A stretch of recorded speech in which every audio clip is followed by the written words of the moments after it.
Assalomu alaykum, hurmatli yurtdoshlar. Barchangizga yaqinlashib kelayotgan mustaqillik shodiyonalari muborak bo'lsin.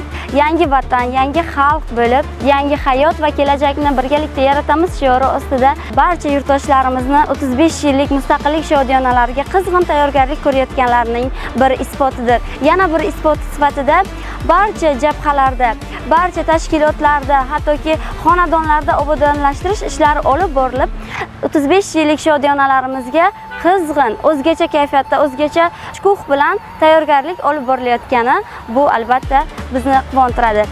Shu o'rinda mana shunday mustaqilligimizga, shunday tinch yurtda yashayotganimizga, farovon hayot uchun yurtboshimizga cheksiz tashakkurlar aytib qolamiz. Tinch osmonimiz, musaffo mana shunday chiroyli, go'zal tonglarimiz barchamizga muborak bo'lsin va tinchligimizga ko'z tegmasin.